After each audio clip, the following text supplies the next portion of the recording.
자, 우리 옆 사람 보면서 인사할 때 성령 충만함을 받으세요 하고 한번 인사하겠습니다. 자, 할렐루야. 또 일주일 동안 잘 지내셨죠? 네, 오늘도 하나님의 말씀을 통하여서 또 성령 충만하심으로 올해 또 교회로 가정과 교회와 주일학교를 또 세워가는 또 아름다운 동역자들이 될 수 있기를 주님의 이름으로 간절히 축원합니다.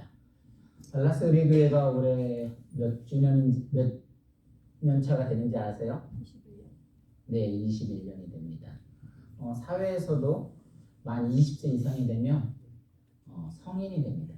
근데 이게 성인이 됐다고 해서 다 성숙하다라고 말하지는 않습니다. 그렇다면 성숙함과 성숙하지 못한 것, 뭘로 구별하면 좋을까요?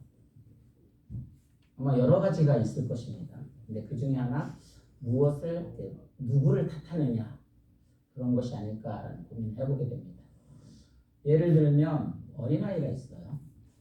어린아이들은 늘 자기 탓을 하지 않습니다. 다 누구 탓이에요? 엄마 탓이죠. 아기가 밥을 먹지 않는 이유가 무엇입니까?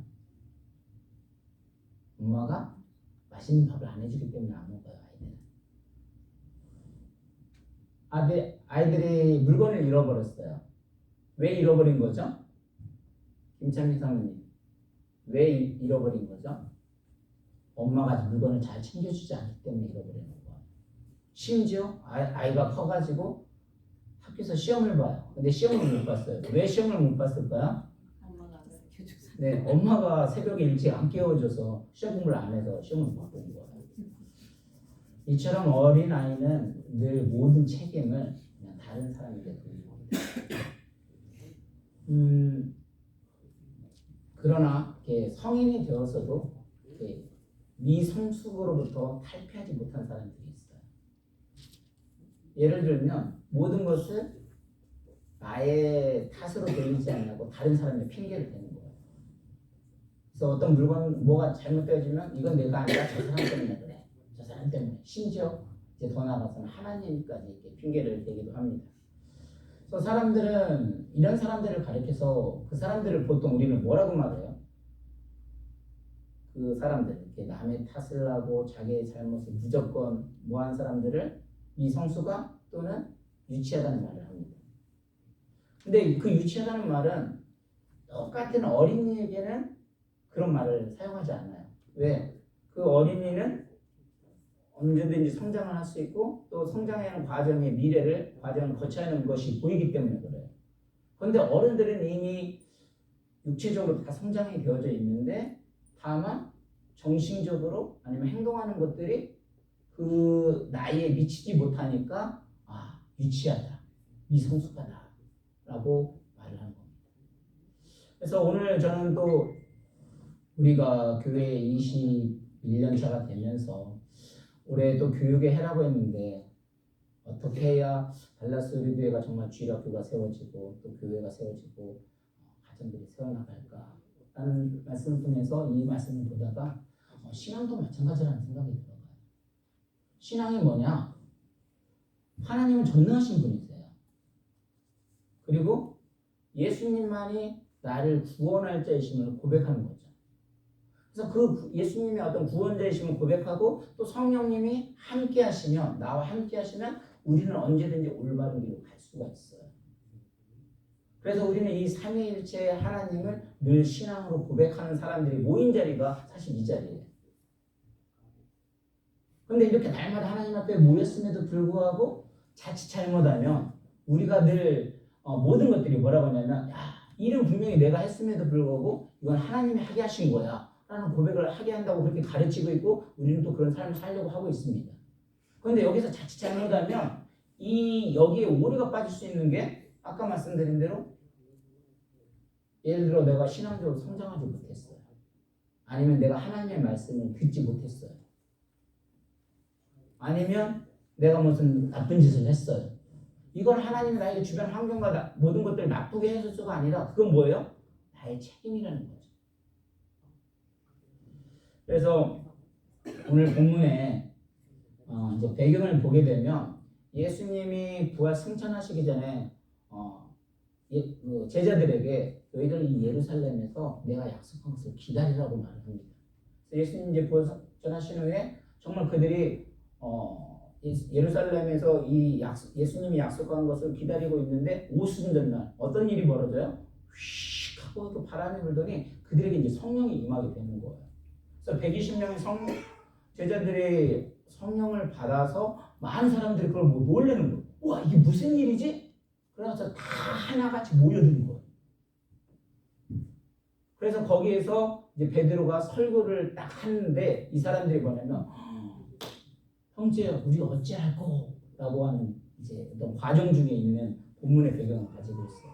그래서 이 말씀을 통해서 저와 여러분들은 어떤 예수님을 믿는 신앙인으로서 어떤 기쁨이 되고 영광이 되는 건 하나님께 돌리시고 또 어떤 나의 힘들고 어려움 때문에 내가 성장하지 못한 부분이 있다면 나 자신을 한번 돌아보고 그리고 또 어떤 성령이 또 오늘 선물로 이게 받으려는데 성령을 아직 받지 못하신 분들은 정말 성령의 충만함을 받으시고 이미 또 성령의 충만함을 받으신 분들은 그것을 계속해서 유지해서 정말 오래 정말 가정을 세우고 교회를 세우고 또 주일학교를 세우고 나 자신들을 한번 세워갈 수 있는 또 은혜의 시간이 되기를 주의 이름으로 간절히 축원합니다. 오늘 본문에 아까 말대로 오순절날 이제 사람들이 와서 성령이 임했는데 여기서 어떤 일이 벌어지냐면 각자 방언을 하는 거예요. 근데 이 방언이 어떤 천사의 방언으로 하는 것이 아니라 모든 사람들이 각자의 자기의 나라 말로 알아들 수 있는 그런 방언을 하고 있었어요. 그런데 이것을 이해하지 못하는 사람들은 뭐라고 말하냐면 야, 저 예수님 제자들이 귀신 들렸다 얘기를 하는 거야. 그런데 우리가 엘리 같은 경우도 한나가 정말 고통스러워서 너무 힘들고 어려울 때 그 성전에 나와서 기도를 하고 있었죠. 근데 엘리가 성령을 받지 못한 가운데 딱 보니까 어떻게 했어요? 술 취했다고 말을 하거든요. 근데 지금도 여기서도 사람들이 잘 알지를 못하니까 그 모든 걸 깨닫게 하시는 분은 성령님이신데 성령 받지 못한 상태에서 그들을 보니까 제자들 술 취했다. 그러니까 베드로가 이 가운데 우리는 술 취한 게 아니다 라고 말해서 너희들이 정말 예수 그리스도를 죽인 것은 바로 너희들이다 막 말을 하면서 이게 찔림을 막 하고 있거든요. 그래서 오늘 본문에 우리 2장 37절 한번 읽어보겠습니다. 시작. 그들이 이 말을 듣고 마음에 찔려 베드로와 다른 사도들에게 물어 이르되 형제들아 우리가 어찌할꼬 하거늘 너희들이 이 땅에 보내신 예수 그리스도를 우리의 구원주로 보내주셨는데 하물며 너희들이 알지 못해서 그 예수 그리스도를 너희들이 죽였다. 이런 찔림의 말을 했어요. 그러니까 여기에 마음이 어떻겠어요? 여기서 마음에 찔리다고 했는데 이 찔리다는 단어를 찾아보니까 헬라어는 카타니스예요. 카타니스라는 단어가 보면 맨 땅에 있으면 말바국이 딱 찍힌 자국, 찍힌 상태를 말하는 거예요. 그러니까 그 복음을 증거를 했을 때 맨 땅에 이 말바국이 쇠가 달려 있잖아요. 확 튕길 정도로 얼마나 이게 충격으로 다가왔겠어요. 그 찔림이 그 정도로 딱 온 거, 아픈 거예요. 아플 정도로 이렇게 다가온 거예요. 근데 이걸 남이 탓하지 않았어요. 이 사람들 보니까. 뭐라고 말을 했어요? 사도들이 뭐라 이러대. 형제들아 우리가 어찌할꼬 하거늘 그러면 우리는 어찌해야 하느냐라고 지금 묻고 있는 상황이에요. 그러면서 38절에도 보면 이제 계속해서 얘기를 하는데 그러면 성령의 선물을 받으리니 그러니까 이걸 모든 것을 알게 하는 내가 아니라 누구라는 거죠? 성령의 하나님께서 알게 하셨으니 이 성령의 선물을 받으라는 거죠. 그래서 제가 선물이라는 단어를 찾아보니까 선물이라는 단어는 사전적인 의미는 어떤 물건 따위를 선사하. 그러니까 선물이라는 것은 물건에 어떤 마음을 담아서 다른 사람에게 주는 것을 선물이라고 말을 하는 거예요. 그래서 올해 21조년을 향해서 달려가는 가운데 우리가 교육의 해라고 했고 가정을 세우고 교회를 세우고 주일학교를 세우는데 특별히 신년 기도회에 함께 이제 40일 금식 기도, 40일 릴레이 기도를 하는데 제가 이제 첫 시간에 기도를 하고 마지막 시간에 제 이름 들어있잖아요. 하나님한테 기도를 했어요. 어차피 교회가 사실 물질적으로도 어렵고 그렇다고 아까 말대로 건강하다고 그런 것도 아닌 것 같고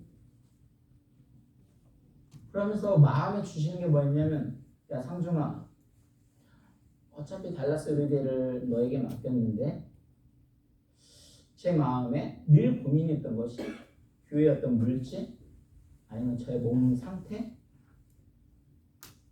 그러다 보니까 늘 어떤 하나님의 말씀에 집중을 하지 못하다 보니까 너가 받기를 원하는 게 뭐냐라는 질문을 하더라. 그래서 제가 어차피 목회를 해야 되고 그러니까 하나님 올해는 저에게 성령 충만함을 주십시오. 왜냐하면 올해 권사님이 뭐라고 말씀하셨냐면 어떤 분이 올해 사단의 역사가 더 심할 거라고 그러면서 교회의 지도자들이 무너지기가 쉽다. 그래서 하나님 올해 저에게 성령을 주십시오 하고 기도를 했는데 이게 말로 하는 거하고 행동하는 거 또 다르다는 사실이에요. 왜 제가 이 말씀을 드렸냐면 사실 제가 생일이 12월 10일이잖아요. 근데 그게 원래 우리 세대들은 원래 양력으로 하는 게 아니라 음력으로 생일을 지내거든요. 음력이 생일이다 보니까 1월 달에가 제 생일이 다가와서 부모님이 저에게 돈을 보내주셨어요. 근데 제 마음은 한편으로는 어떤 마음이 들었냐면 내가 아무리 목회자라도 자식이 성숙을 했으면 부모님께 돈을 받아야 하는 것이 아니고 부모님을 돈을 드려야 하는데 오히려 돈을 받고 있으면 너무 죄송한 거예요. 그래서 제가 부모님께 카톡에 편지를 썼어요. 이 내용을 담아서 정말 감사한데 제가 올바르게 서지 못하고 돈을 받게 돼서 정말 죄송합니다. 분명히 현실 속에서는 제가 그걸 알았다고 하면서도 쉽게 말해서 어떤 자식된 도에서 깨달았다고 하면서도 말로는 이렇게 말씀을 드렸지만 그 돈을 돌려드리지 못했어요. 그때가 돈을 보내지도 못했어요. 그러니까 사도 지금 베드로가 하는 말이 그거거든요. 너희들이 이런 거를 하려면 성령을 받으려면 어떻게 해야 된다고요? 우리 37절 다시 한번 볼까요? 여기서 보니까 그들이 이 말을 듣고 무슨 소리예요? 먼저 성령을 받으려면 어떤 제시를 해주는데 따르면 그들이 이 말을 듣고라는 건 뭐예요? 하나님의 말씀을 먼저 들어야 한다는 거죠. 하나님의 말씀을 들을 때 성령이 하나님께서 우리를 깨닫게 하심으로 말미암아 우리의 삶을 주장할 수 있다는 소리거든요. 그래서 성령님은 늘 말씀과 함께 임하시기 때문에 그래서 우리가 어떤 성령을 받고자 한다. 성령 선물을 받고자 한다. 뭐야? 늘 말씀이 있는 곳에 그 말씀에 귀를 기울일 수 있기를 주님 간절히 축원합니다. 그래서 이 성령 말씀과 함께 하는데 요한일서 5장 7절은 증거하는 이는 성령이시니 성령은 진리이시라 라는 말씀이 있어요. 그러면서 이 진리가 있는 곳에 성경을 찾아보면 진리가 세 가지로 표현이 되어져요. 진리가 뭐가 있을까? 여러분 잘 아시는 대로 진리 첫 번째 뭐가 있어요? 진리는 뭐예요? 진리는 예수 그리스도. 요한복음 14장 6절은 내가 예수께서 이르시래요. 내가 곧 길이요 진리요 생명이 나로 말미암아 내 아버지 골자는 없느니라. 내가 뭐야? 곧 길이고 진리라고 말을 하고 있어요. 그러니까 예수 그리스도를 통해서 우리는 성령님이 함께 하신다는 걸 알 수가 있고 두 번째 진리는 뭐라고 성경을 표현하냐면 교회로 표현하고 있어요. 디모데전서 3장 5절에는 이 집은 살아계신 하나님의 교회요 진리요 기둥과 터이니라. 그리고 세 번째는 뭐라고 했냐면 아까 말대로 말씀. 요한복음 17장 10절에 아버지의 말씀은 진리니라 라고 했어요. 그러니까 하나님의 말씀은 진리이기 때문에 성령님은 늘 언제 하나님의 말씀이 선포되어지는 곳에 예수 그리스도와 함께 계시는 곳에 그리고 뭐야? 교회 바로 우리 성전 늘 예수님을 내 안에 모실 때 그때 성령님은 함께 하신다고 했어요. 그 말씀을 들을 때 뭐야? 깨달음을 통해서 우리에게 선물로 온다고 말을 하고 있어요. 두 번째로는 성령의 말씀에 37절 하반절 다시 한번 볼까요? 37절 그들이 이 말을 듣고 말씀을 들어야 되죠. 마음에 찔렸는데 베드로가 다른 사도들에게 물어 이르되 형제들아 우리에게 어찌할꼬 하거늘 하면서 38절 그 그들이 이 말을 듣고 38절 베드로가 이르되 너희가 회개에 각각 예수 그리스도의 이름으로 세례를 받고 죄사함을 받으라 그리하면 성령의 선물을 받으라고 했는데 아까 말대로 이 오순절에 그 사람들이 많이 모여가지고 자기가 막 예수님을 죽였다고 한다. 이걸 남을 탓하지 아니하고 그 빌라도 때문에 그래요 그런 게 아니라 자기들 찜을 줬고 그럼 형제들아 우리가 어찌할꼬 라고 말을 했어요. 무슨 소리예요? 그 말씀 그대로 받아들이면 그래서 어떤 긍정적으로 받아들인 거죠. 그래서 그런데 긍정적으로 받아들이면서 베드로가 이르되 너희에게 뭐요? 회개하여 각각 예수 그리스도의 이름으로 세례를 받고 다시 말해서 성령을 받기 위해서 뭐라냐면 내 자신을 먼저 돌아보고 회개를 하라는 거죠. 회개가 뭐예요? 가던 길을 돌아서다. 하나님의 말씀을 듣고 깨달았으면 어떻게 돼요? 실천까지 옮겨야 하는데 아까 말대로 제가 말한 부모님께 돈을 받아도 너무 기뻐? 안 기뻐요. 제 마음은 불편해요. 나이 50이 돼가지고 아직도 부모님에게 용돈을 받아야 하는 제 자신이 너무 불쌍해요. 올바르게 정말 제대로 선 건가 하는 그런 생각도 들어요. 그래서 부모님께 다시 돈을 드려야 한다고 생각하는데 아까 말대로 생활이 안 돼. 이게 깨닫는 거하고 실천하는 삶은 또 다른 거예요. 그러니까 우리가 삶을 살아가면서 어떤 것이 예수님이 기뻐하는 거고 하나님이 기뻐하시는 거 너무도 잘 알아요.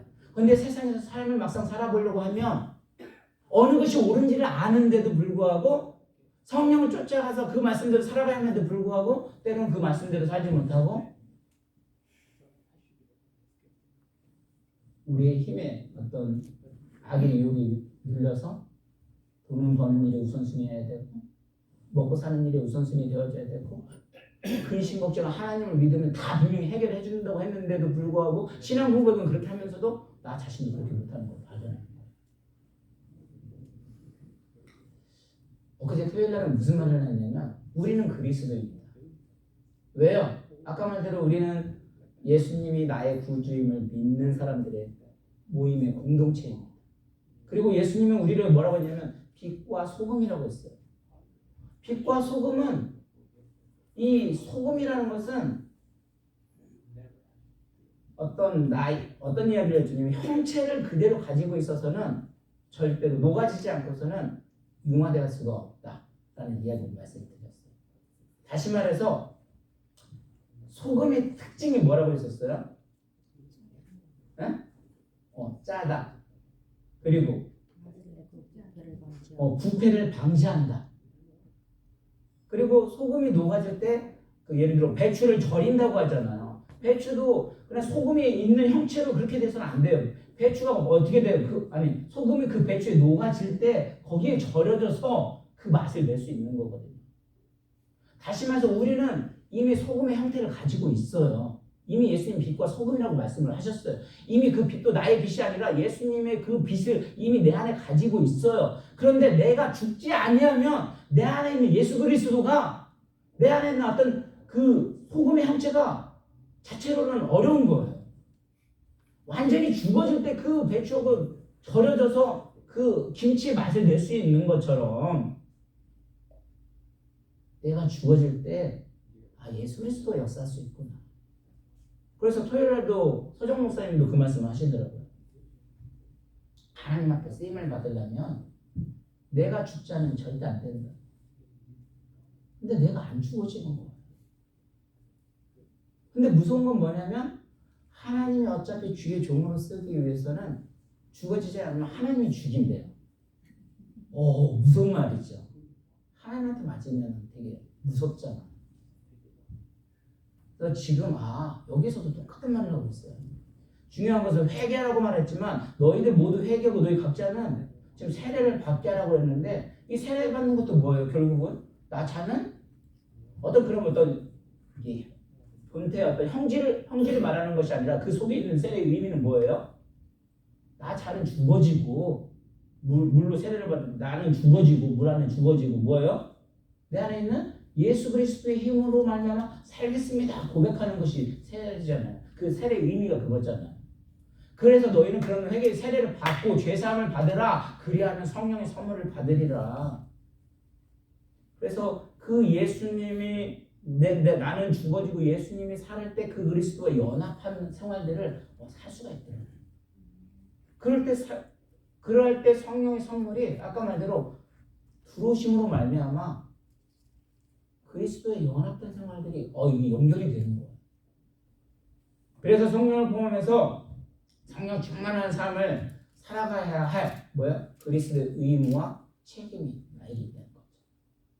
그러니까 그 모든 것이 하나님이 하게 하신다고 해서 나의 잘못된 삶은 이게 하나님이 하게 하셨으니까 하나님이 책임이 아니라 오히려 온전한 완전한 충만한 하나님이 계시다면 그런 하나님을 위한 삶을 살아야 한다면 그 책임을 돌아봐서 나의 삶을 돌아봐야 한다는 거예요. 그래서 보면 39절 통해 베드로 설교가 이렇게 이어지죠. 같이 있습니다. 시작. 이 약속은 너희와 너희 자녀와 모든 먼데 사람 곧 주 우리 하나님이 얼마든지 부르시는 자들에게 하신 것이라 하고 예수님이 부르시는 분들 예수님의 나의 구원주로 부르시는 사람들은 시기와 각자가 틀렸지만 성령의 세례는 성령의 충만함을 늘 가지고 있다는 거예요. 하나님이 주신 거라고 말을 하고 있어요. 근데 그것은 언제 발견하는지 사람마다는 다 다르겠죠. 그래서 아까 말씀대로 이게 목사라고 무조건 성령 충만한 게 아니다.